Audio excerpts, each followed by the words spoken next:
भगवान शंकर की अविरल भक्ति की ओर पहुंच गया, जो एक बार भगवान शंकर से जुड़ गया, जो एक बार अपने घर पर पार्थिव शिवलिंग का निर्माण करने लगा या पूजन करने लगा या शंकर जी के मंदिर जाकर एक लोटा जल चढ़ाने लगा या भूल से भी एक बेलपत्री वो भगवान शिव के मंदिर पर चढ़ाकर आ गया, तो ये निश्चित है कि उसके दिल में मेरा महाकाल राजा विराजमान हो चुका है, अब वो भटकेगा नहीं, ये निश्चित था।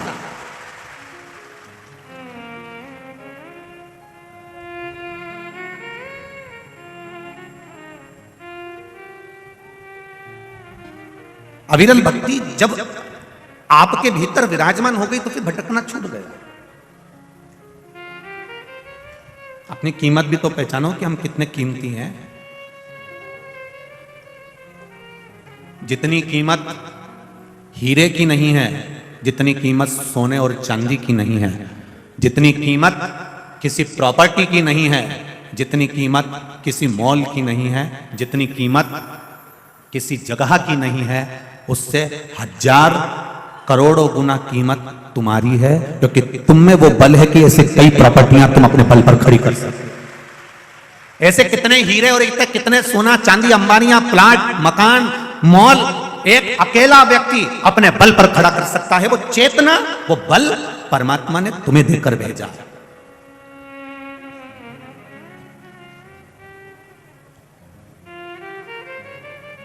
कई लोग रोते हैं आंखों में आंसू भर भर के, हम तो बहुत गरीब हैं गुरुजी, हम तो बहुत गरीब हैं। हम भी कह देते हैं जी काय की गरीब, अभी हॉस्पिटल चल 10 लाख की एक किडनी बेची आते हैं, दूसरी बेची 20 लाख की खट्टा। करोड़पति बनाकर भेजा है मेरे मालिक ने आपको, किसी को भी भिखारी बनाकर नहीं भेजा। इस शरीर की जिस दिन तुम्हें कीमत समझ में आ जाएगी, कई लोग कहते हैं हमारा तो पैदा होना ही बेकार है, हमारा तो संसार में रहना ही बेकार है। हम उनसे एक बात पहले भी कहे, आज फिर कहते हैं, इतनी माताएं बैठी और इतने भाई लोग बैठे हैं, ये अपने कमरे में, अपने कक्ष में, अपने कमरे के अंदर अटाला बिल्कुल नहीं रखते। अटाला रखने के लिए इन्हें एक कमरा अलग से बनाकर रखा। पूछ लो तुम्हारी पड़ोसन से, कोनी मार के पूछ लो भले, कोई दिक्कत नहीं है। तुम सोचो कि सियोर वाला मारा है तो यूं झूठी झूठी बोल रही है तो कोई बात नहीं, जी जी हरिओ कमला, कोई टेंशन नहीं, उसमें चिंता मिंता नहीं करना अपने को। तो पूछ लो तुम पड़ोसन से, क्यों री भंगार का कमरा, अटाला रखने का कमरा, टान पर ऊपर इधर उधर अपन रखे कि नहीं रखे? अपना कमरा में कोई अपना अटाला का सामान रखे?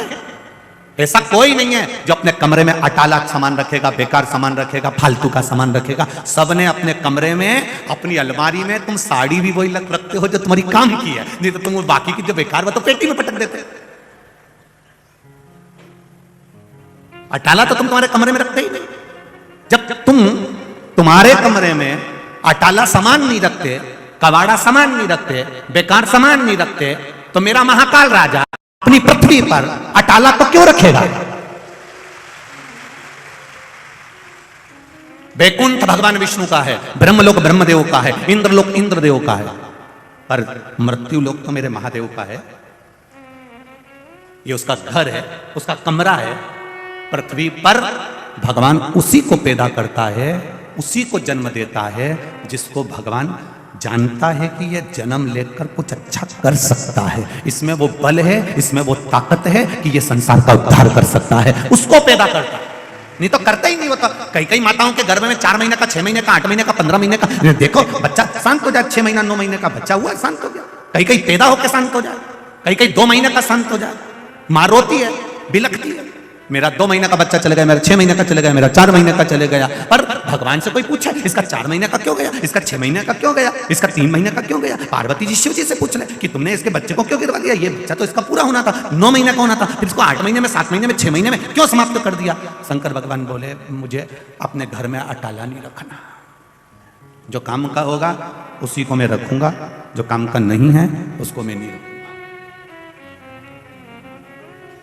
कितना झगड़ा हुआ एक बार पार्वती जी का शिव जी के साथ में।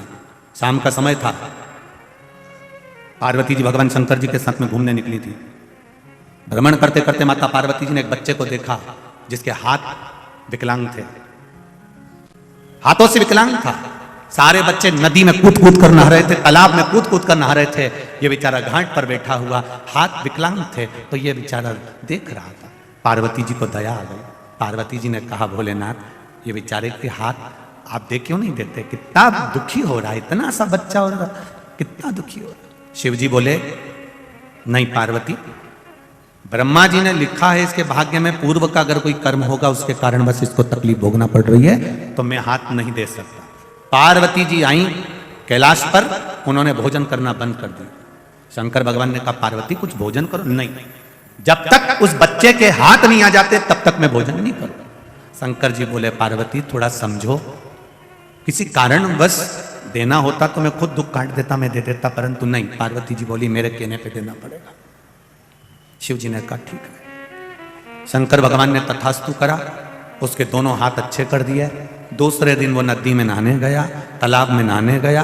जैसे ही नदी तालाब में नहाने गया, दूसरे जो बच्चे पानी में तैर रहे थे, दूसरे बच्चे जो पानी में नहा रहे थे, नहाते नहाते उन बच्चों को दूसरा जो जिसको माता पार्वती के कहने पर देवादिदेव जिसको हाथ दिए थे माता पार्वती के कहने पर, वो बच्चा दूसरे बच्चे जो नहा रहे थे उनको पानी में डुबो डुबो कर मारने लगा। पूरे गांव में लोग रो रहे हैं, पूरे गांव में हाहाकार मची है, सब तरफ लोग आंसू बहा रहे हैं। पार्वती जी आज शिव जी के साथ में घूमने निकली तो पूछा प्रभु ये क्या हो रहा है, ये पूरा गांव क्यों रो रहा है? कहा इनके बच्चे मर गए। इतने सारे घर में बच्चे मर गए, किसने मारा? इन बच्चों को कौन ने समाप्त करा? कहा जिसको तुमने हाथ दिलवाए हैं वापिस, उसने इनको समाप्त कर दिया। पार्वती मैंने मना करा था कि ब्रह्मा जी की लेखनी को मत पलटवाओ, पर तुम नहीं मानी। मैंने सोचा था कि इसका पेट कैसे भराएगा। शिव जी कहते अगर हाथ नहीं भी काम करते तो पेट भरने की जवाबदारी मेरी होती, पर तुमने बदलवाया इसलिए सारे घर के दिए बुझ गए। ये समझना है हमें।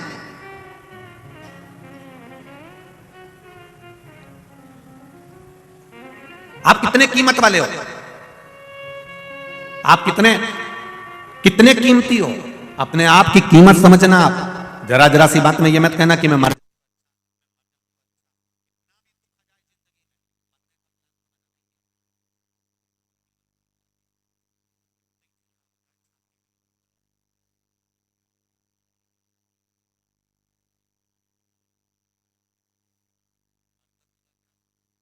मरने के बाद क्या वापस दूसरी बार मनुष्य का शरीर मिल जाएगा क्या?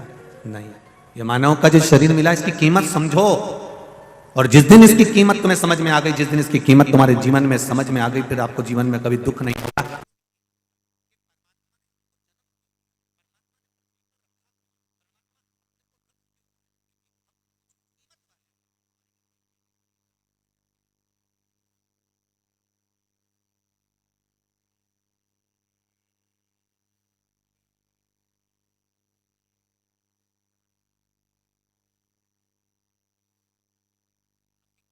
एक पत्र आया है, देखिए।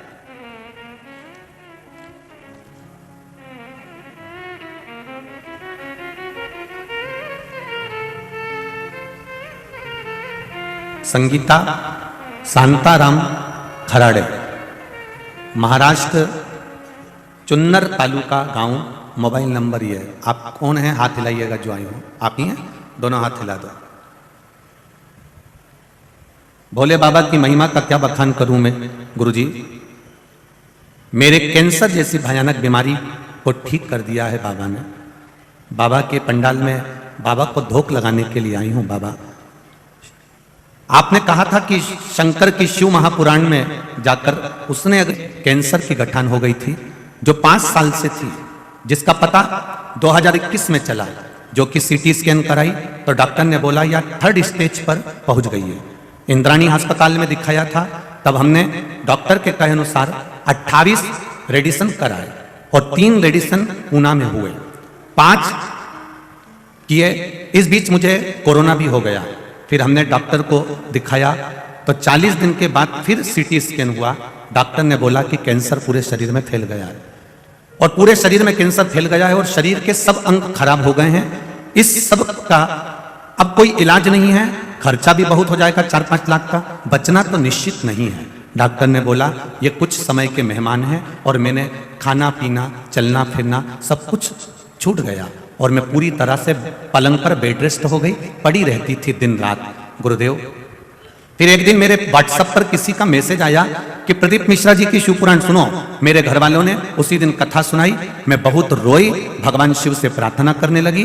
परिवार वालों से कहकर मैं शंकर के मंदिर गई और हाथ पकड़कर शंकर के मंदिर में जाकर जल समर्पित किया। उस जल को वही मंदिर में पिया। शिव जी पे चढ़ी बेलपत्री खाना चालू करी, शिव मंदिर में झाड़ू पोछा करने लगी। बच्चों से कहा मैं मरने तो वाली हूं, मुझे मंदिर के अंदर ही छोड़ दो। मंदिर में रहती, झाड़ू पोछा करती, शाम को घर आती, सो जाती। बाबा की कृपा से जो 3rd स्टेज का कैंसर था, जब जांच कराया तो कैंसर मेरे शरीर से जा चुका था और मैं ठीक हो चुकी हूं। मैं बाबा को यहां धोख लगाने आई हूं, प्रणाम करने के लिए। आराम है आप। मैं खुद, आपने लिखा है, मैं खुद चलकर बाबा को धोख लगाने आई हूं। जो 2 कदम चल नहीं पाती थी, आज बाबा के दरबार में मैं खुद महाराष्ट्र से यहां प्रणाम करने आई हूं। श्री शिवाय नमस्तुभ्यम दीदी, स्वस्थ रहिए, बाबा कृपा करे। श्री शिवाय नमस्तुभ्यम। बैठिए। ये विश्वास है हमारा, ये दृढ़ता है हमारी, ये भरोसा है हमारा। तेरी कृपा बिना ना हिले एक भी अणु, लेते हैं श्वास तेरी कृपा से तनु तनु। बखान क्या करूं मैं राखों के ढेर का, चपटी भभूत में खजाना कुबेरा।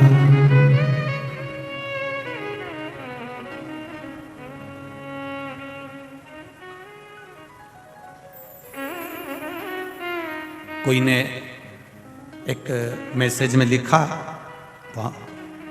उसने हमको बताया कि गुरुदेव लोग कह रहे हैं कि बताओ रोड पर लोग बैठे हुए हैं, उनको आज दिख तो है ही नहीं रहा।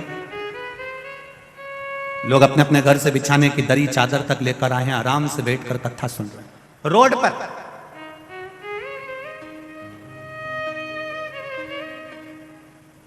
ये इंदौर के इतिहास की पहली कथा है जहां रोड पर बैठकर लोग कथा सुन रहे हैं। अरे यार, क्या हो गया? पहली बार इन्वेस्ट करने का सोच रहा हूँ, समझ ही नहीं आ रहा कहां से शुरू करूं। तो इन्वेस्टमेंट्स के लिए पूरे ग्राउंड के आसपास जितनी रोड है सब जगह पर। उन्होंने कहा गुरुदेव ये रोड पर बैठे हैं, ना दिख रहे हो आप, कथा का रसतत्व सुन रहे हैं, इसका क्या फल है? हमने कहा हमारे पूर्वजों ने एक बात हमको सिखाई थी, अभिषेक करने भले शंकर जी के पास एक अकेला व्यक्ति बैठ जाए, हजारों के लोग अगर अभिषेक का लाभ लेना चाहते हैं तो हमारे पूर्वजों ने सिखाया है कि जो जलाधारी ऊपर रहती है, जिसमें जल डाला जाता है, श्रृंगी से पानी चढ़ाया जाता है, उसमें एक डोरा बांध दिया जाता है। वो डोर जितना लंबा चले जाता है, उसको लोग जितना स्पर्श कर लेते हैं, उतना उस अभिषेक का फल जितना जजमान को मिल रहा है उतना ही उसको भी प्राप्त होता है। ये शिव पुराण हमारे पूर्वजों ने हमको सिखाया है।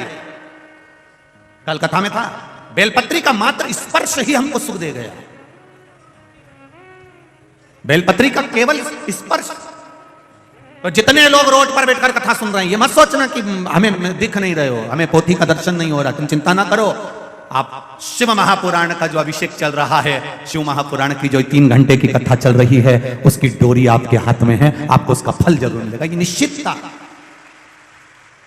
जितने टीवी के सामने सुन रहा है, जितने मोबाइल पर सुन रहा है, इसका फल आपके भाग्य में आपके अनुसार। ये माता ने लिखा कि कैंसर जैसी बीमारी, आप 3rd स्टेज का अगर व्यक्ति को कैंसर है, वो पलंग से नहीं उठ पा रहा है, पलंग नहीं छोड़ पा रहा है, जो पड़ा हुआ है, उसने सुन ली कथा में कि शंकर जी के मंदिर जाओ, 1 लोटा जल चढ़ाओ।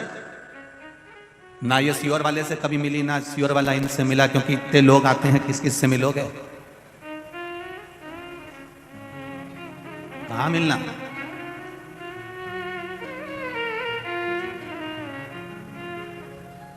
समय नहीं इतना आपके पास भी कि आप हमसे मिले और या हम आपसे मिले, इतना समय किसी के पास नहीं। केवल आप लोगों का जो भाव है इन पत्रों के माध्यम से आ जाता है, वो भी जितने पढ़ाते हैं पढ़ लेते हैं, बाकी के यहाँ पर रखे रहते हैं। इंदौर वालों के लिए छोड़ के चले जाएंगे, बाद में तुम पढ़ते रहना, आराम से बैठकर निकालते रहना। उसमें मोबाइल नंबर भी है, सबसे बात भी कर लीजिए। खुशी जीवन की आपको। उज्जैन के महाकाल बाबा का 3 ज्योतिर्लिंग का जो वर्णन किया गया, यह साधारण नहीं है मेरा महादेव। उज्जैन महाकाल राजा जहां बैठे हैं, उसमें दूसरा राजा प्रवेश नहीं कर सकता। उसी तरह जिसके दिल में शिव आकर बैठ गए। फिर दूसरे धर्म का व्यक्ति चाहे कितना भी लोभ दे दे, कितना भी उसको लालच दे दे, वो जाता ही नहीं है, चलता ही नहीं जाएगा।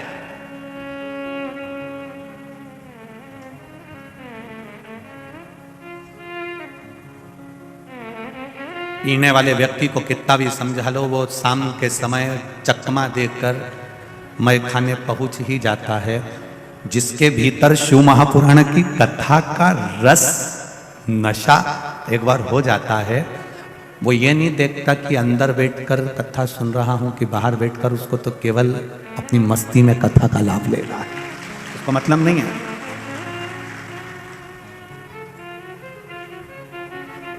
शिव भक्ति का जो बल है वो साधारण बल है। कितना सुंदर वृत्तांत कहा। अवंतिका नगरी में एक ब्राह्मण रहता था। वैसे तो पूरी अवंतिका नगरी ब्राह्मणों से भरी हुई थी, संपूर्ण अवंतिका नगरी, मेरे महाकाल की नगरी उज्जैनी ब्राह्मणों से भरी पड़ी हुई थी। कहते हैं काशी में और उज्जैनी में, ये दो जगह पर सबसे ज्यादा ब्राह्मण जन निवास करते थे, और उज्जैनी पूरी ब्राह्मणों से भरी पड़ी हुई थी। एक ब्राह्मण उस उज्जैनी, सारे ब्राह्मण कर्मकांडी थे, पूजन करते थे, अर्चना करते थे, संध्या करते थे, भगवत भजन करते थे, स्मरण करते थे, भगवान से लाड लड़ाते थे, शिव आराधना में लगे रहते थे, भगवान की अविरल भक्ति में लगे रहते, सभी शंकर भगवान में डूबे हुए।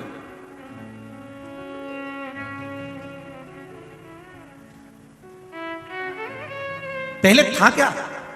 केवल एक देव, अधिदेव महादेव। त्रेता आया तब मेरे राम जी आए, द्वापर आया तब मेरे, जम के बोलो जरा, भगवान कृष्ण आए। त्रेता आया तब राम जी आए, द्वापर आया तब कृष्ण आए। इससे पहले थे क्या? केवल एक शिव, केवल एक नारायण, केवल एक ब्रह्मा। ब्रह्मा विष्णु महेश का एक स्वरूप, लिंग स्वरूप में भगवान शंकर के एक स्वरूप में विराजमान था। अब पूरे अवंतिका में ब्राह्मण ही ब्राह्मण, एक ब्राह्मण एक ऐसा था जिसको वेद की प्रियता थी, जिसको भजन की प्रियता थी, जिसको भक्ति की प्रियता।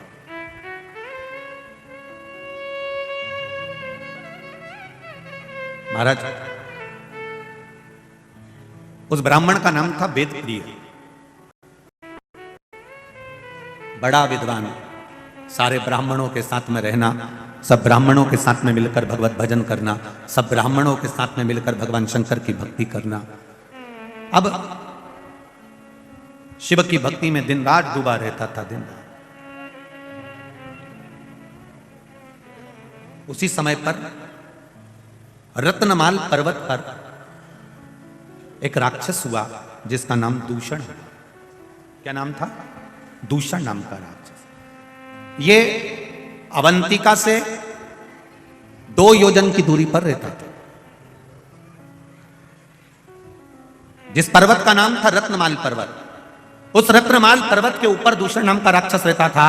यह दूषण नाम का जो राक्षस था, इसने ब्रह्मा जी से वर प्राप्त करा, बहुत तप करा, बहुत तप। कहते हैं इसने हजारों हजार वर्ष तक तप करा, पर ब्रह्मदेव ने आखिर इसको वर नहीं दिया।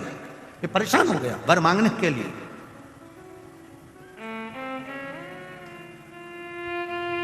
आखिरी में ब्रह्मा जी को फिर आना पड़ा, और ब्रह्मा जी ने कहा मांग तुझे क्या चाहिए? तो उसने एक बात कह दी, अगर देना चाहते हो तो मुझे दीजिए कि मेरे प्राण ना छूटे। ब्रह्मा जी ने कहा यह तो हो नहीं सकता कि तू मरेगा नहीं, मरना तो पड़ेगा। जन्म लिया है, मृत्यु लोक में आए हो, इस पृथ्वी पर अगर जन्मे हो तो मरना निश्चित है। यह आपको पहले भी कथा में कहा कि बादाम खाओगे तो भी मरोगे, नहीं खाओगे तो भी मरोगे, रोटी खाओगे तो भी मरोगे, नहीं खाओगे तो भी मरोगे, कथा सुनोगे तो भी मरोगे, नहीं सुनोगे तो भी मरोगे। हाँ, कहीं का महाराज तुम्हें गारंटी दे दे कि तुम कथा सुनोगे तो नहीं मरोगे, तो हमको भी मिला देंगे, हम और 25-50 साल ज्यादा कथा और बात चलेंगे, उसमें क्या दिक्कत? कथा सुनोगे तो भी मरना, और नहीं सुनोगे तो भी मरना। बस अंतर केवल इतना सा है कि जैसे तुम भजन कर कर कथा सुनकर अगर मरे तो बिल्ली अपने मुख से अपने बच्चे को जैसे पकड़ती है, साथ घर लेकर जाती है, वो बच्चा सुरक्षित रहता है। और बिल्ली अपने मुख से चूहे को पकड़ती है, चूहा मर जाता है। उसी तरह जो भगवान शंकर की भक्ति कर कर, राम कृष्ण की भक्ति कर कर, परमात्मा का भजन कर कर जो मरता है, वो बिल्ली के बच्चे जैसा बचकर बैकुंठ का राज करता है, बैकुंठ का सुख भोगता है। और जो परमात्मा की भक्ति में नहीं डूबा, केवल शरीर को सुंदर बनाया, अच्छा अच्छा कपड़ा पहना, खूब परफ्यूम लगाया, 2 घंटे तक धागे से सेट कराया, जिसने अपनी जिंदगी पूरी केवल ऐश और राम में निकाल दी, कभी मुख से राम नहीं किया, कभी मुख से कृष्ण नहीं किया, कभी मुख से शिव नहीं किया, कभी अपने बुजुर्गों का सम्मान आदर नहीं करा, कभी घर के बड़ों के सत्कार में खड़े नहीं हुए, फिर इनकी जिंदगी वो चूहे जैसी होती है जो कभी भी निपटता है तो बड़ा भयंकर निपटता है, बड़ा भयंकर।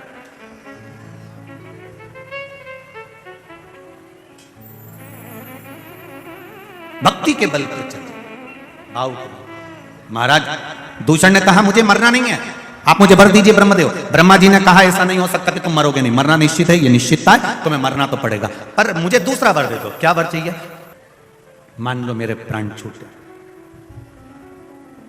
तो मुझे मारने वाला भी ऐसा होना चाहिए जिसकी बहन ने हजारों वर्ष तक मेरे जैसा तप करा हो। अब जरा अवंतिका नरेश की कथा का जरा स्मरण करिएगा, बड़े ध्यान से सुनिएगा। और जितने लोग टीवी पर सुन रहे हैं, जितने लोग बाहर बैठकर सुन रहे हैं, मोबाइल पर सुन रहे हैं, थोड़ा ध्यान लगाकर सुनना। मुझे मारने वाला वो होना चाहिए जितना तप मैंने करा। अगर कोई पुरुष मुझे मारता है तो उसकी बहन में साथ इतना ही तप होना चाहिए जितना तप मैंने किया।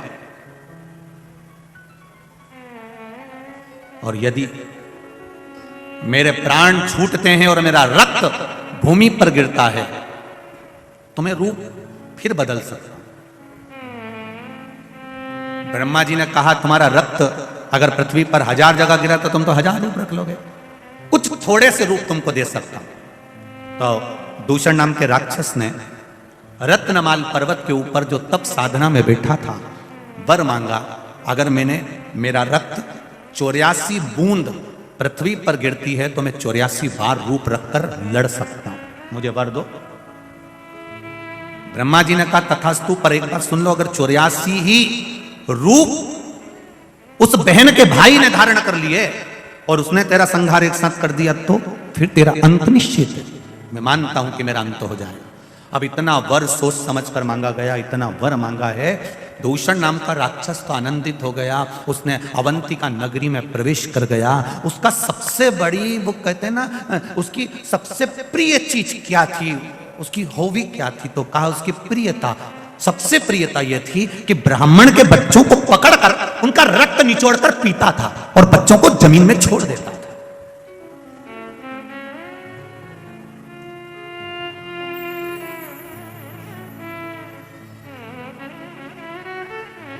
कई लोग कहते हैं कि ब्राह्मणों ने जिंदगी भर केवल राज करा है, ठाट करा है। ऐसा नहीं है।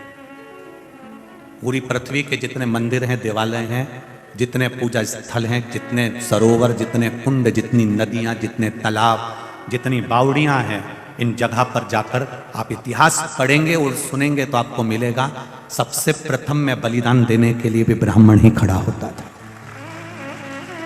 निश्चितता। ये जितनी भी कथाएं होती है ना, सत्यनारायण जी की कथा देख लीजिए तो आपको मालूम पड़ जाएगा एक गरीब ब्राह्मण था। एकादशी की कथा निकालिए, उसमें जाएगा एक गरीब ब्राह्मण था। सारी कथाओं को निकाल कर देखिए, उसमें लिखा मिलेगा आपको कि एक गरीब ब्राह्मण था। इस जगह पर किसी बढ़िया को नहीं बोला, इस जगह पर किसी अन्य व्यक्ति को नहीं बोला। क्यों? ब्राह्मण का नाम लेकर मार्ग इसलिए करा गया जिससे ब्राह्मण अपने भीतर शांति रखता है। अगर उसका नाम लिख भी दिया तो उसको कोई चिंता नहीं है, कम से कम हमारी नाम पढ़कर लोगों को मार्ग तो मिल जाएगा, लोग संभल तो जाएंगे, लोग सुधर तो जाएंगे। ठीक है, उतना।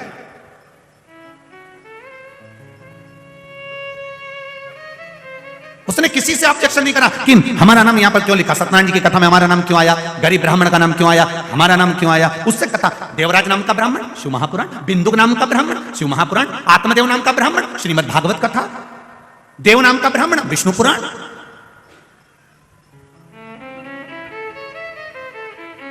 कल्याण नाम का ब्राह्मण, कुर्म पुराण। आप उठाओ, एक एक पुराण में सबसे पहले कथा चालू होती है, तो वहां पर उसके क्यों, क्योंकि उससे अगर कथा का प्रारंभ हो रहा है तो कोई को ये बुरा ना लगे। कहीं अगर किसी व्यक्ति का नाम लिख देते, किसी अन्य वर्ण का स्मरण कर देते, तो उनको लगता कि हमारा नाम लिख दिया, तो उन्हें कहा इसी का लिख दो, इससे मार्ग तो मिलेगा। कोई बात नहीं है, सहनशील है, शांति का प्रतीक है, इसके भीतर धीरजता रहेगी, कोई बात नहीं। तो यहां वर्णन किया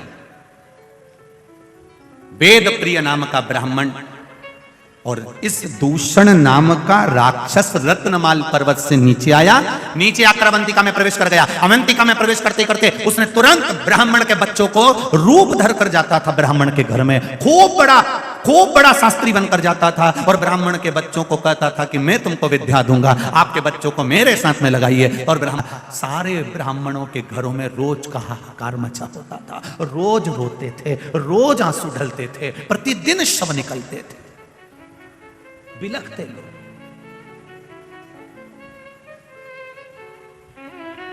ये अवंतिका की पावन धरा ऐसी ही अवंतिका की धरा नहीं हो गई रे मेरे भाई। एक एक ज्योतिर्लिंग का अगर स्मरण करा जाए, हम हमेशा कहते हैं, आज फिर कहते हैं, जिस दिन तुम्हारे भीतर थोड़ा सा भी बल कमजोर पड़ जाए, थोड़ा सा पावर कम पड़ जाए, थोड़ा सा लगे कि मेरा मन अटखेलियां कर रहा है, मेरा मन लग नहीं रहा, मेरा चित्त नहीं लग रहा, लोग मुझे परेशान कर रहे हैं, निवेदन करूंगा 12 ज्योतिर्लिंग में से किसी भी एक ज्योतिर्लिंग पर एक दिन रात्रि भर आराम से रुक कर आओ, भगवान का दर्शन कर कर आओ। जब हम डीपी के पास जाएंगे तो डीपी के पास जाते से हमको वो बल मिल जाएगा, वो पावर मिल जाएगा कि हमारे पंखे लाइट वापस चालू हो जाएंगे। ये निश्चितता है, आप जाकर उसका स्मरण करिए। कनेक्शन सही जगह जोड़ने का प्रयास करो। ये माइक चल रहा है, इसको लाइट मिली है, अब वो डोरी फैला दे लंबी चौड़ी, और खूब लंबी डोरी फैला दे, और मैं डीपी से या मीटर से नहीं जोड़े, और डोरी तो यहां तक आ गई, और ये बार बार खटका चालू करे बंद करे, खटका चालू करे बंद करे। क्यों रे, ये माइक क्यों चालू हो रहा, माइक क्यों नहीं चालू हो रहा? अब ये तो यहां देख रहा, कनेक्शन निकला पड़ा है। फिर कनेक्शन उस प्लग में लगाएगा, वायर जोड़ेगा, तब जाकर माइक चालू होगा, लाइट चालू होगी, पंखा चालू होगा। उसी तरह कई लोग ऐसे हैं जो मंदिर तो जाते हैं, इनने डोरी तो फैला दी, ये पानी का लोटा लेके भी जाते हैं, ये डोरी फैली।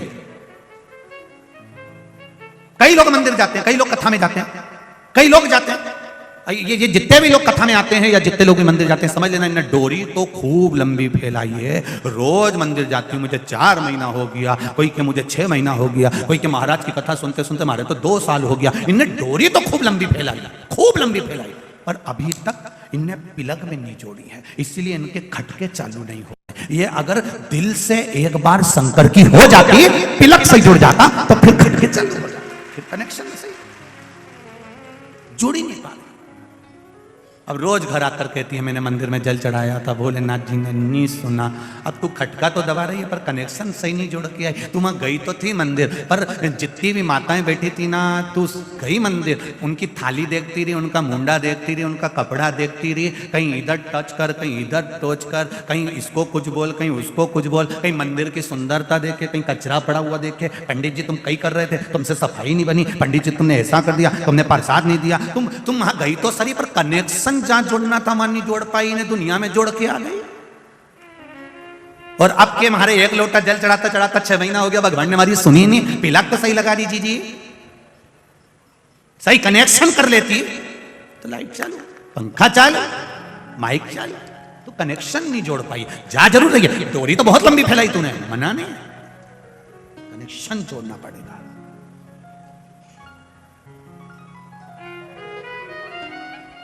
जितने भी लोग भगवान के मंदिर जाते हैं उनसे निवेदन है, दिखावे से मत जाना, बिल्कुल मत जाओ दिखावा करने के लिए,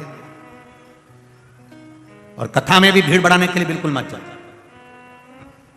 कनेक्शन जोड़ना है हमें हमारे महादेव से। जैसे ये बहन आई, उसने कहा 3rd स्टेज का कैंसर था, पर शिवजी के मंदिर में वो लोटा लेकर, शरीर ऐसा था कि पलंग पे से उठ नहीं सकती थी, फिर भी उसके परिवार वालों के साथ हाथ पकड़ के शंकर जी के मंदिर तक गई। मतलब दिल से कनेक्शन जोड़ लिया था कि शिव पुराण में महाराज ने बोला है तो मेरा भोलेनाथ मुझे सही करेगा, अब वो करेगा। कनेक्शन जुड़ गया, सही हो गई। अब कनेक्शन ही सही नहीं जुड़ता और ये जाती रहती, ये पोछा लगाए, झाड़ू लगाए। अब कई माताएं ऐसी है कि दूसरे को दिखाने के चक्कर में झाड़ू उठा के झाड़ दे। ये तो वही बहू जैसा हाल, चाय बना के ले आई, ट्रे में धर के। दूसरे को दिखाने के लिए हमें झाड़ू नहीं लगाना, दूसरे को दिखाने के लिए हमें जल नहीं चढ़ाना, दूसरे को दिखाने के लिए हमें पशुपति व्रत नहीं करना, दूसरे को दिखाने के लिए हमें शंकर भगवान का गुणगान नहीं करना, हमें दिखावे से दूर रहना। मेरे भोलेनाथ जी को दिखावा प्रिय नहीं है। मेरे शंकर भगवान को दिखावा कोई मतलब का नहीं, उसको चाहिए ही नहीं तुम्हारा दिखावा। तुम तो तुम्हारे पास रखो, वो शंकर जी कहते हैं मुझे चाहिए ही नहीं। तुम तो एक लोटा पानी उंडेल के चले जाओ।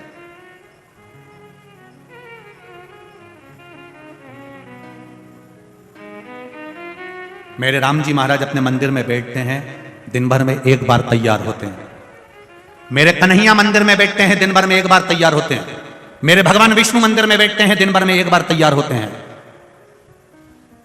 दत्तात्रेय भगवान मंदिर में बैठते हैं, दिन भर में एक बार तैयार होते हैं। देवी मैया मंदिर में बैठती है, दिन भर में एक बार तैयार होती है। केवल 33 कोटि देवी देवता में केवल एक महादेव है जो जितनी बार जल चढ़ाने आता है उतनी बार तैयार कर कर जाता है, श्रृंगार कर। क्यों, किस लिए? कहीं कहीं पंडित जी कह देते हैं मैंने अभी श्रृंगार करा है, पानी मत चढ़ा देना, पर कहीं कहीं की रहती है मैं तो चढ़ाऊंगी जा। यहां शिवप्री करे तो महाकाल राजा पर देवादिदेव महादेव पर छोड़ दे, फिर तैयार। मैंने एक एग्जाम दिया नहीं हुआ, दूसरा एग्जाम दिया नहीं हुआ, तीसरा एग्जाम दिया। एक बच्चे ने लिखा है, छोटा सा बच्चा,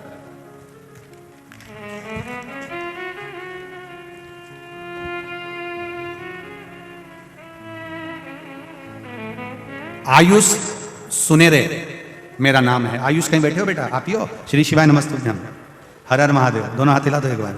मेरा नाम आयुष सुनेरे है। मेरे पूरे परिवार की ओर से शिव महापुराण को हर हर महादेव। कक्षा 10वीं में फेल हो गया था गुरुदेव। मेरा मन पढ़ाई में नहीं लगता था, मित्रों में ज्यादा लगता था, संगति ठीक नहीं, मन नहीं लगा। बाबा की कृपा, 10वीं में आपके बल के द्वारा जो आपने शिव महापुराण में कहा उसके अनुसार मैंने फिर परीक्षा दी और बाबा की कृपा से मैं पास की। फिर पास होने के लिए अग्रण्य हुआ। जन्मदिन घूमते घूमते मंदिर चला गया और फिर मैं शिव मंदिर में रोज जाना प्रारंभ किया। 10वीं तो आपने बताई वैसे पास करी 2-1 साल के अनुकूल। कक्षा 12वीं में आपके द्वारा बताए गए। मुझे लगा कि एक बार मैं 10th फेल हो चुका हूं, दूसरी बार 12वीं भी बोर्ड की है, पास हो जाऊं बड़ा मुश्किल है। पर आपने जो बेलपत्री पर शहर लगाकर बाबा को प्रतिदिन समर्पित करने का बताया था, मैंने भी पढ़ाई के साथ में मेरे मित्रों के साथ रहता पर समय नहीं मिलता, पर जितनी पढ़ाई करी वो बेलपत्र का प्रयोग करा। गुरुदेव फर्स्ट श्रेणी से मैं उत्तीर्ण हुआ हूं 12th में। मैं बाबा को प्रणाम करता हूं। बाबा की कृपा बाबू। श्री शिवाय नमस्तुभ्यम, हर हर महादेव। बधाई आपको बहुत बहुत। ये विश्वास जागृत होना चाहिए, आपकी भक्ति, आपका भरोसा। एक बार अगर हार गए तो क्या हुआ, दूसरी बार तैयार हो जाओ। मेरा महादेव तो 5-5 मिनट में तैयार होता है। कोई जल चढ़ाया फिर श्रृंगार गया, फिर जल चढ़ाया फिर श्रृंगार गया, मेरा महादेव फिर तैयार होकर बैठ गया। मेरे महादेव कहते हैं हिम्मत मत हारना, फिर तैयार होकर आगे बढ़ना, फिर मेहनत करना, फिर कर्म करना। बढ़ोगे आगे जरूर बढ़ोगे, पीछे नहीं हट सकते। आग लगे बस्ती में, अपन रहो मस्ती में। दूषण नाम का वो राक्षस आया, ब्राह्मण के बच्चों को निचोड़ कर पीता। बड़ा दुखी, ब्राह्मणों ने हाहाकार मचा रहे हैं। हो क्या रहा है? हमारे बच्चे तो पढ़ने के लिए जाते थे, विद्या अध्ययन के लिए जाते थे, और बच्चा मरा हुआ मिलता। कि अपनी अवंतिका में जरूर कोई बात है, शायद अपने को अवंतिका छोड़ना पड़ेगा। इस अवंतिका को अपन छोड़ दे। सुन लेना जरा जीजियों, जरा से इस कथा का। अपनी अवंतिका में जरूर दोष है, इसलिए अवंतिका छोड़ना पड़ेगा। ये आपके साथ में भी कई बार हुआ है। अपने घर में जरूर किसी ने कुछ कर दिया है, इसलिए अपन को घर बदलना पड़ेगा, तभी अपन उन्नति कर पाएंगे, तभी अपन उन्नति कर पाएंगे।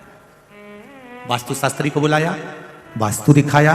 उन्होंने कहा ये मकान सही नहीं बना, इसकी सीढ़ी इधर से कर दो, बाथरूम का पाइप इधर कर दो, बेडरूम इधर कर दो, भोजनशाला इधर कर दो। हमने पितृ दोष भी देखा, वास्तु दोष भी देखा। शिव महापुराण कथा कहती है अपने कर्म का दोष नहीं देखा, जो हम पूर्व में कर कर आए हैं उसी के अनुसार तो फल मिलेगा। देखा हमने, सारे ब्राह्मणों ने विचार करे अवंतिका में जरूर कुछ है, हमें अवंतिका छोड़ना पड़ेगी। हम भी विचार करते हैं जब हमारा व्यापार नहीं चढ़ता, हमारे घर में क्लेश होता है, हमारे घर में परेशानी आती है, हमारे घर में कष्ट आता है, हमारे घर में बीमारी आती है, तब हम सोचते हैं ये मकान नहीं फल रहा, ये जमीन नहीं फल रही, ये मकान नहीं फल रहा, इसको छोड़ना पड़ेगा।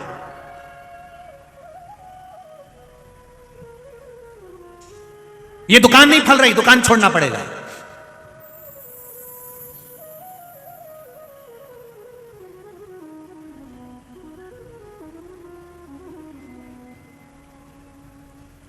जैसा तुम सोच के बैठी हो कि ये मकान नहीं फल रहा, इसको छोड़ दो, दुकान नहीं फले तो इसको छोड़ दो, और जिस बेरू के साथ तुम्हारी शादी हुई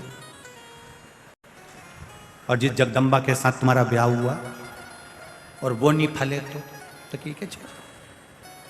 ये भी अपशब्द बोलती है, ये भी आड़ा तड़ा बोलती है, ये भी गाली देती है, ये आड़ा तड़ा बोलती है, इसको छोड़ दो। नहीं, उसको निभाओ, उसको निभाना है, उसको निभाना। भगवान किसी को भी बुरा बनाकर पैदा नहीं करता संसार में। अभी कथा में कहा किसी कवाड़े को भगवान ने जन्म नहीं दिया, वो किस्मत वाले को जन्म दिया। और तुम्हारा विवाह जिसके साथ हुआ है वो नारी भी किस्मत वाली है, और आपका विवाह जिस पुरुष के साथ हुआ है वो पुरुष भी किस्मत वाला है, साधारण नहीं हो सकता।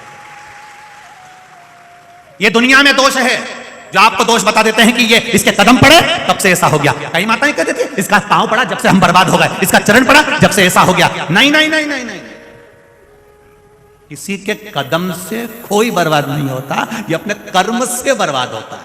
जो पूर्व में करा उसको भी तो भोगना पड़ेगा। जी हमने अभी का तो देख लिया, पूर्व का तो देखेंगे। जैसे तुम यहां से जाओ और राजवाड़ा पे किसी लड़के को 8-10 लेडीज चप्पल से मार रही हो और गांव के लोग पूरे राजवाड़ा वाले किसी को मार दे या किसी व्यक्ति को मार दे, या मान लो 3 बत्ती चौराहे पर या पलासिया पर किसी व्यक्ति को कोई मार रहा है और तुमने जाकर देखा बेचारे को कितना मार रहे रे, बेचारे को कितना मार रहा है, एक लड़के को इतने सारे लोग मार रहे हैं, एक व्यक्ति को इतने लोग मार रहे हैं, तो तुमको दुख नहीं होगा? अरे बोलो तो जम के, दुख होगा ना कि बेचारे को क्यों मार रहे हैं। अब तुमने खड़े होकर देखा, थोड़ी देर बाद तुम्हें मालूम पड़ा कि इस व्यक्ति ने एक 4 साल की लड़की के साथ गलत काम कर दिया, तो तुम छोड़ोगी क्या? तुम भी फिर चप्पल उठा के तो 2-4 तो और दे जा में दे। अभी तक तुमको मालूम नहीं था कि इसने गलत काम किया, अब तुम्हें मालूम पड़ा, तब तुमने उसको चप्पल से मारा, तब तुमने उसको अपशब्द कहा, तब तुमने उसको 2 थप्पड़ मारे। उसी तरह हम पूर्व में क्या कर आए हैं ये हमको अभी तक नहीं मालूम है। जब हम कर्म का भोग भोगते हैं तब भगवान से कहते हैं मैंने कौन सा कर्म किया होगा। भगवान कहते हैं री कमला मैं पहले का नहीं बता सकता, नहीं तो मैं तुझे बताता जरूर। ये कर्म का भोग है जो भोगना है, हमें किसी को दोष नहीं देना है। इसका पांव पड़ा ऐसा हो गया, उसने ऐसा किया ऐसा हो गया, ये मकान नहीं फल रहा, ये दुकान नहीं फल रही, ये बेकार हो गया। जमीन महारानी, पृथ्वी भूमि कभी बुरी नहीं होती, मेरी माँ है पृथ्वी, वो तो सबका भला करती है 24 घंटे, वो कभी बुरी नहीं होती। फिर लोगों ने कह दिया उसने कुछ कर दिया होगा। मैं 3 दिन से देख रही हूं मेरे दरवाजे पर कोई नींबू पटक के जा रहा है, मैं 3 दिन से देख रही हूं। जी कैमरा लगा दे। जब कहा कैमरा लगाते तब समझ में आया, सब्जी वाला निकलता था, उसकी डलिया नीचे से टूटी गई थी, नींबू नीचे गिर जाता था, कभी कभी मिर्ची भी गिर जाती थी। तो ये भी बोली कभी कभी कोई मेरे यहाँ नींबू पटक, कभी कभी 3-3 मिर्ची पटक जाता, कभी तो कोई मेरे दरवाजे पे रख के चले जाता। गुरुजी हम कहते तुमको ऐसे मिलते हैं? हमारे यहाँ ऐसा कोई नहीं मिलता कि जो इतना नींबू पटक जानी तो हम कुबेरेश्वर धाम में अचार बनवा के सबको खिलवा दें। तुम्हारे कोई मिले नींबू पटकने वाले, मिर्ची पटकने वाले? दुनिया में किसी की सामर्थ्यता नहीं है कि कोई तुम्हारा बुरा कर दे। अगर बुरा करने वाले होते तो सबसे पहले अंबानी और टाटा को छोड़ देते, उन्हीं पत्ते पर बैठते हैं, थोड़ी सी विद्या करते उनको निपटा देते। पर वो भी तो अपनी जिंदगी जी रहा है, ना कोई तंत्र है, ना कोई मंत्र है, ना कोई विद्या है। ये हमारे कर्मों का खेल है, उसको हमें भोगना है, उसके अनुसार हम भोग रहे हैं। इसलिए उस कर्म के खेल को समाप्त करने के लिए केवल एक सार है। मेरे गोस्वामी तुलसीदास जी ने कहा कलयुग केवल नाम धारा, भगवान का नाम लिए जाओ, भजन किए जाओ। जब बार बार बार बार भजन करोगे, जैसे चप्पल काट रही है तो उसको रोज रोज रोज रोज पहनो। एक बार काटेगी उसके बाद काटेगी। अरे बोलो तो जम के, जूता काटेगा रोज पहनो, रोज पहनो। एक बार छाला होगा, एक बार काटेगी। तो अपन क्या 800 रुपए की चप्पल फेंक देंगे? काट गई आज के बाद नहीं पहनूंगी, जा। तो दूसरी तैयार बैठी है, देवरानी ने कह दिया जीजी मैं पहन लूं, नहीं काय को पहन लेगी? मैं ही पहनूंगी, भले काटे, काटने दो, एक बार काटेगी, 2 बार काटेगी, 3 बार काटेगी, रोज रोज काटेगी, फिर छाले वाली जगह भी प्लेन हो जाएगी और चप्पल पहन के फिर अपन मटक क्या कर लेगी? फिर चप्पल अपना क्या बिगाड़ लेगी? उसी तरह एक बार दुखाएगा, 2 बार दुखाएगा, 3 बार दुखाएगा, एक बार कष्ट आएगा, 2 बार कष्ट आएगा, 3 बार कष्ट आएगा, कितनी बार भगवान देगा? तुम भजन करते जाओ, करते जाओ, करते जाओ, भजन के बल पर वो कष्ट भी मिट जाएगा। महादेव कहेगा आजा अब मैं तुझे गले लगा लेता। कितना देगा? दे दे, करो भजन। दूषण ने उपद्रव मचाया, ब्राह्मणों ने सोचा अवंतिका छोड़ दो। तब वेद प्रिय ब्राह्मण के पास सूचना गई, सारे ब्राह्मण अवंतिका छोड़ रहे हैं। वेद प्रिय ने कहा अवंतिका क्यों छोड़ना? ये अवंतिका तो हमारी जान है, ये पृथ्वी, ये घर, ये मकान हमारा है, हम लोगों के कहने पर इसको कैसे छोड़ दें? घर नहीं फल रहा, किसी ने कह दिया घर नहीं फल रहा, तुमने घर छोड़ दिया, अब किराए के मकान में रह रहे हो, घर बेचकर जो पैसा मिला था सारा के सारा बर्बाद हो गया, अब कर्जे में लदालूम हो गए, मकान भी किराए का, दुकान भी किराए की, सब किसी के कहने पर छोड़ दिया तुमने कि मकान अच्छा नहीं है छोड़ दो, दुकान अच्छी नहीं है छोड़ दो। मत छोड़ना, आखिरी दम तक मत छोड़ो, पड़े उसी में चला दो, नहीं छोड़ी।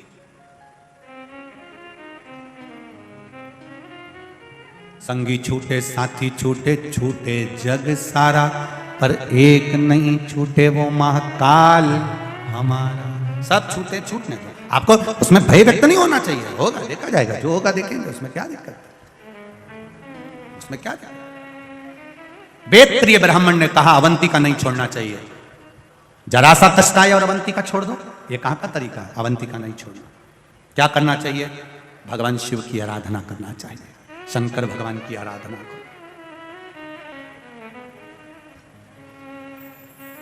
शिव की आराधना, शिव की आराधना करने से जरूर हमें उसका फल प्राप्त होगा, ये निश्चित है।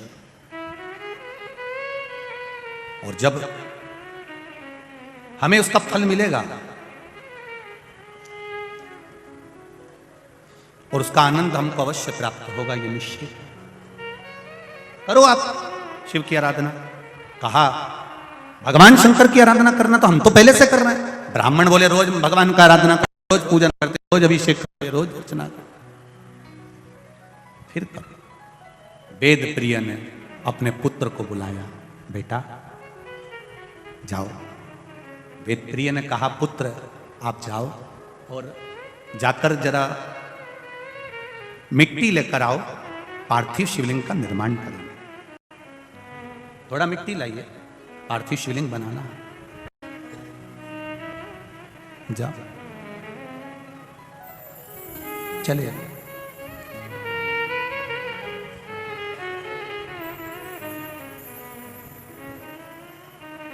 और जब चले पार्थिव शिवलिंग के लिए मिट्टी लेने के लिए, वेद प्रिय जी के पुत्र हरप्रिय आज माटी लेने के लिए जा रहा है।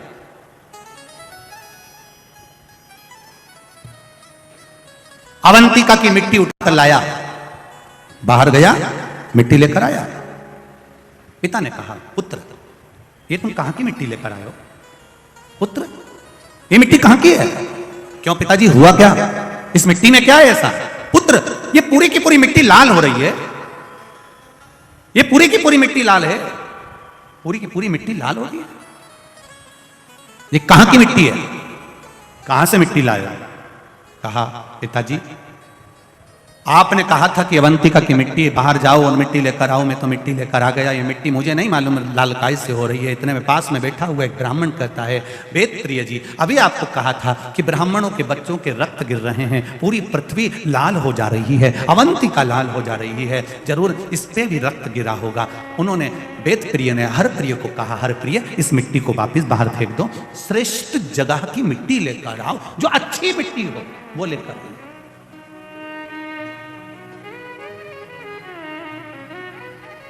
फिर सुन लीजिए जरा अच्छे से, ध्यान से सुनिएगा। कभी मौका मिले जीवन में, जब पार्थिव शिवलिंग का निर्माण करो, पार्थिव शिवलिंग जब बनाओ, अपने गमले में अपनी जमीन में कहीं शुद्ध जगह पर किसी वृक्ष के नीचे से या किसी ऐसी जगह से मिट्टी लो जिस मिट्टी पर कोई ने गलत कृत्य ना करा हो, कहीं अच्छी हो, शुद्ध हो, वो भाव देखकर लाओ उसको। गंगा का जल छींटो, नर्मदा का पानी छींटो, छिपरा का जल छींटो, जो तुम्हारे पास में पवित्र भाव हो वो छींटो। ना हो तो उसमें बड़े आनंद के साथ सादे जल का गंगा, यमुना, सरयू, छिपरा, सरस्वती सबका स्मरण कर कर जल छींटो, पर उसको शुद्ध बनाओ, पवित्र नदी का जल छींटो। अब लोग क्या करते हैं कि मिट्टी चाहिए तो ये जो बीच में डिवाइडर नहीं बने होते रोड के बीच में, जहां पेड़ पौधे लगे होते हैं, वहीं की मिट्टी ले जाते हैं। अब हमने कई बार देखा गाड़ी से चलने वाला तो 2 मिनट में पिचकारी चला जाता है, हमारी पूरी मिट्टी में। अब तो खैर इंदौर में तो नहीं है ऐसा, कि इंदौर तो अब बाबा की कृपा से सुधर गया है, अब लोग गंदगी इतनी नहीं करते हैं और सब आनंद में रहते हैं, ये सबसे बड़ी। इतनी गंदगी तो नहीं है, पर फिर भी पहले लोग वहां थूक देते थे, कर देते थे। श्रेष्ठ था महाराज, श्रेष्ठ जगह की मिट्टी लाओ। हरप्रिय को भेजा, हरप्रिय जाओ मिट्टी लेकर आओ। 7 वर्ष का पुत्र हरप्रिय अपने पिता के कहने पर अवंतिका नगरी में मिट्टी लेने जाता है। मिट्टी देखने के लिए पूरी अवंतिका में घूमता है, अवंतिका के चारों खूट पर घूम कर आता है, सब दूर घूम कर आया, पर कहीं उसको रक्तमय सनी हुई मिट्टी ही मिली। साधारण मृदिका, साधारण मिट्टी उसको हरप्रिय को नहीं मिलती है। हरप्रिय अब लगता है कि मेरे पिता, अगर मैं घर गया बिना मिट्टी के गया तो मेरे पिता मुझे अपशब्द कहेंगे, चिल्लाएंगे, क्रोध करेंगे, तो क्या करूं। हरप्रिय ने वहीं एक आसन लगा लिया और आसन लगाकर एक वृक्ष के नीचे हरप्रिय तब साधना में डूब गए। जो तप साधना में डूबा तो इसको स्मरण आया कि मैं तप तो करूंगा, पर मैं नाम किसका जपूंगा। जैसे ध्रुव जी महाराज, प्रहलाद जी महाराज, नाम किसका जपूंगा। जैसे ध्रुव जी के मन में वेद था ना, मां आप मुझे कह रही हो कि वन में भगवान मिलता है, मैं भजन किसका करूंगा। नारद जी तो चले गए, ध्रुव जी तो चले गए, देवर्षि नारद ने कहा कि तू भगवान नारायण का भजन करता, वो नारायण का भजन करे। अब हरप्रिय किसका भजन करे। हरप्रिय ने विचार करा, एक बार मेरे पिताजी ने कहा था भगवान नारायण की भक्ति प्रहलाद, ध्रुव आदि करते हैं, उसी तरह जो भक्ति करता है भगवान मिलता है। हरप्रिय ने भगवान नारायण की भक्ति करना प्रारंभ कर।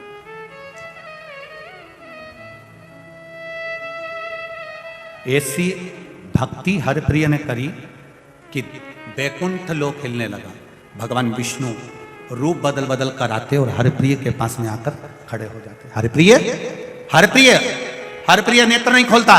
भगवान फिर गए, भगवान विष्णु ने दूसरा रूप रखा, फिर आए, भगवान विष्णु ने तीसरा रूप रखा, फिर आए, भगवान विष्णु ने चौथा रूप रखा, फिर आए, भगवान विष्णु ने 5वां रूप रखा, भगवान विष्णु ने 8वां रूप रखा, फिर आए, और भगवान विष्णु ने जब 9वां रूप रखा, तब भगवान विष्णु जब सामने आकर खड़े हुए, हरप्रिय ने नेत्र खोल लिए।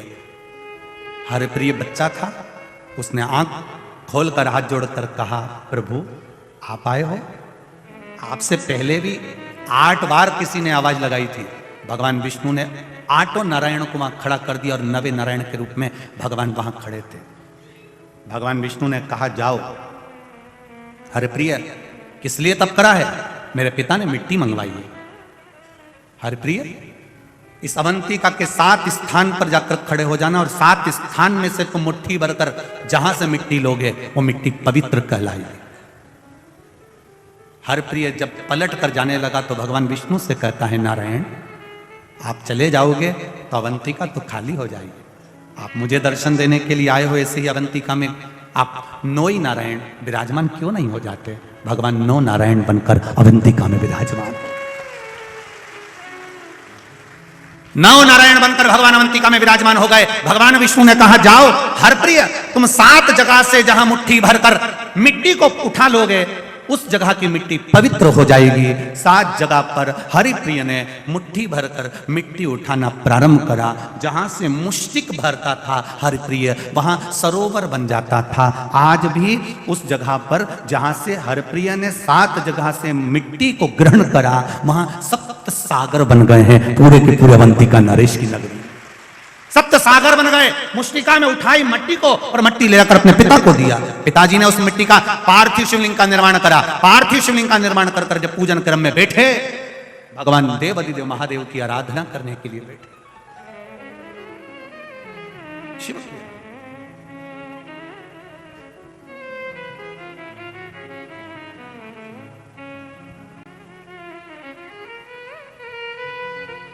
जीते जी शिव मंदिर चले जाओ, जीते जी भगवत स्मरण करो, मरने के बाद का कोई प्रमाण नहीं है।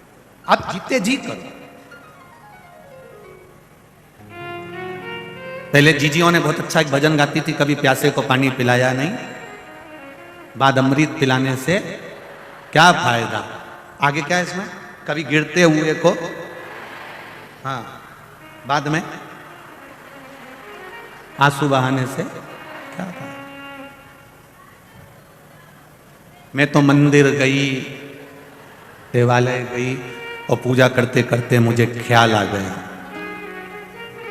कभी माँ बाप की सेवा करी ही नहीं, फिर पूजा कराने से क्या फायदा। ये शरीर दिया है परमात्मा ने, बड़ा सोच समझ कर दिया है। इस शरीर का सदुपयोग परमात्मा की भक्ति में होना चाहिए। हम मना नहीं करेंगे, आपका जो मनुष्य का देह मिला है, आप और हमको तो इसको सार्थक भी तो करना पड़ेगा।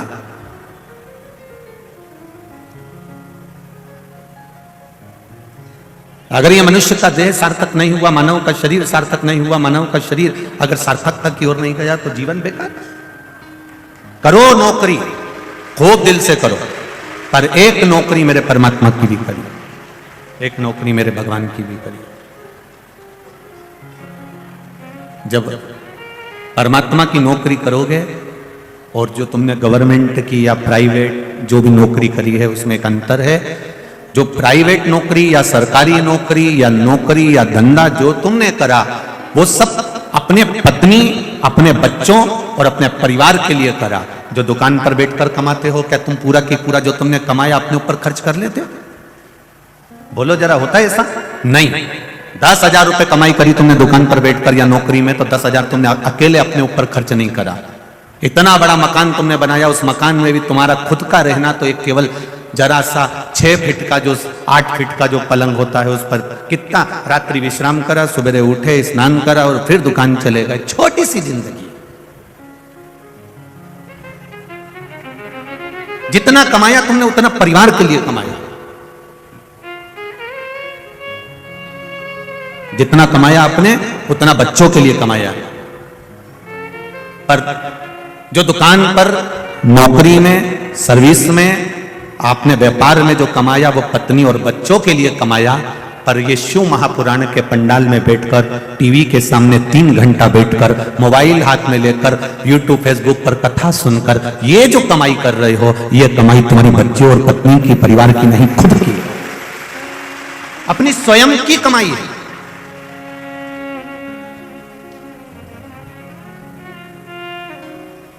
विधायक संजय भैया मित्र मंडली कथा करा रही है और वो मित्र मंडली ने कथा कराई है, तो वो कथा अगर उन्होंने कराई है तो उस कथा का फल यही है कि अपने जीते जी अपनी जो कमाई हुई है, अर्थात भगवत भजन की कमाई, राम नाम, कृष्ण नाम की कमाई, शिव नाम की कमाई, भगवत स्मरण की कमाई।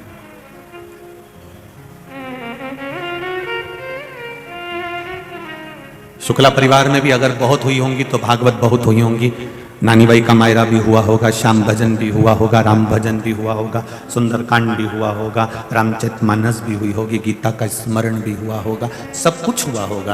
पर पहली बार अगर शिव महापुराण की कथा मिली है और पहली बार अगर शिव पुराण की कथा हो रही है, तो शुक्ला परिवार को भी भगवान को धन्यवाद देना चाहिए कि हमने जिंदगी में कौन सा पुण्य करा होगा जो ये शिव पुराण में। ये शंकर भगवान की जो कथा मिली है, ये कोई सहज नहीं है। चारों तरफ इस ग्राउंड के जितने चारों तरफ रोड है, उस रोड पर लोग बैठ बैठ कर कथा का रस तत्व ग्रहण कर रहा है। कल भी हमारे पास में पत्र आया था, आज भी पत्र आया था, तो उसमें एक ही बात कही है कि पब्लिक बहुत ज्यादा संख्या में आ रही है, सब अपने घर पर बैठकर कथा का रस तत्व ग्रहण करें। गुरुजी आप बोलो कि अब भीड़ बहुत हो चुका है, तो अब सब अपने अपने घर में बैठ के कथा सुने। और